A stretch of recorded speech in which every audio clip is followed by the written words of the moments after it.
واقعہ کربلا کے بعد زینب بنت علی کا کردار بہت اہم ہے۔ واقعہ کربلا کے بعد وہ قیدی بنا کر کئی شہروں سے گزر کر دمشق لے جائی گئیں۔ انہوں نے اس سفر اسیر میں کئی خطبے دیے۔ ان میں سے ایک خطبہ یزید بن معاویہ کے دربار میں دیا۔ ان کے دیگر خطبات کی طرح ان کا یہ خطبہ بھی بہت مشہور ہے، جس نے یزید کے دربار پر لرزہ طاری کر دیا تھا۔ ناظرین، یزید کے دربار میں جب بی بی زینب کی نظر اپنے بھائی کے خون آلودہ سر پر پڑی تو انہوں نے جو غمناک آواز میں فریاد کی جس سے سب لوگوں کے دل دہل گئے۔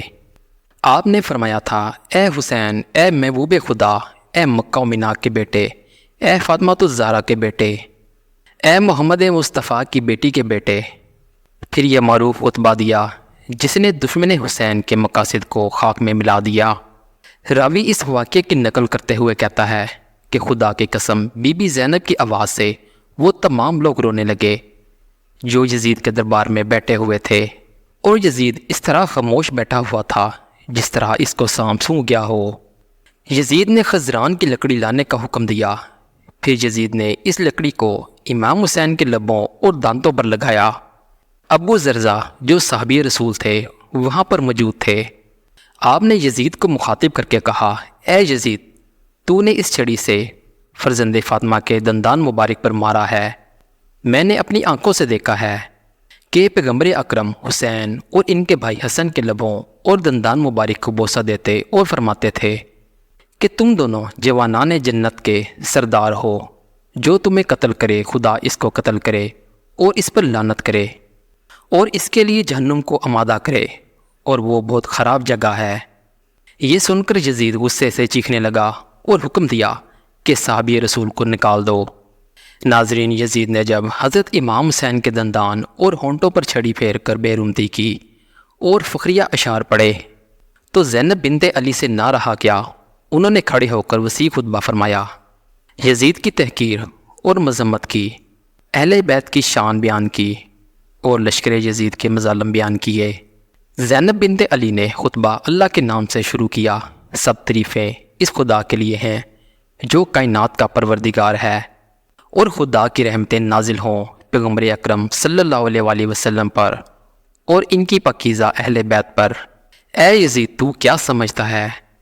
کیا تو نے ہم پر زمین کے گوشے اور آسمان کے کنارے تنگ کر دیے ہیں، اور رسول اللہ صلی اللہ علیہ وآلہ وسلم کی آل کو زنجیروں اور رسیوں میں جکڑ کر در بدر پھرانے سے تو خدا کی بارگاہ میں سرفراز ہوا ہے اور ہم رسوا ہوئے ہیں؟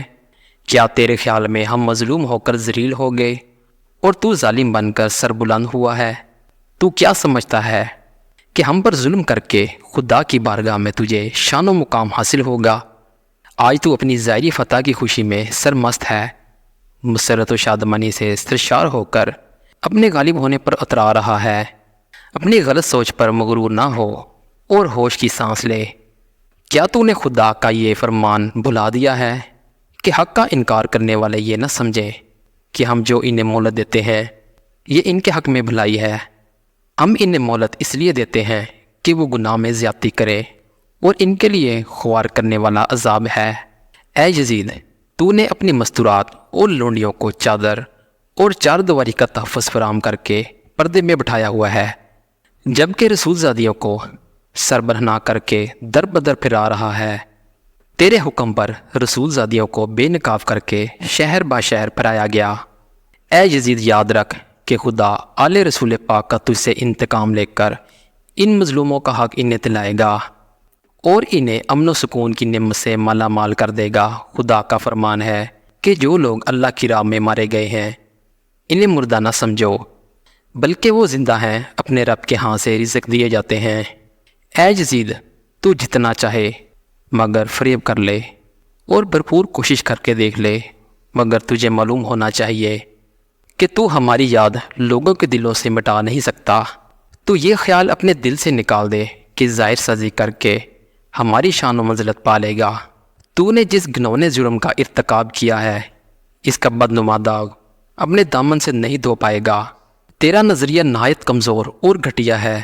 تیری حکومت میں گنتی کے چند دن باقی رہ گئے ہیں، تیرے سب ساتھی تیرا ساتھ چھوڑ جائیں گے، تیرے پاس اس دن کی حسرت و پریشانی کے سوا کچھ نہیں بچے گا جب منادی ندا کرے گا کہ ظالم و ستمگر لوگوں کے لیے خدا کی لعنت ہے۔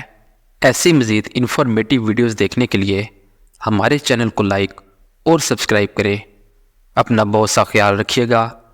اللہ حافظ۔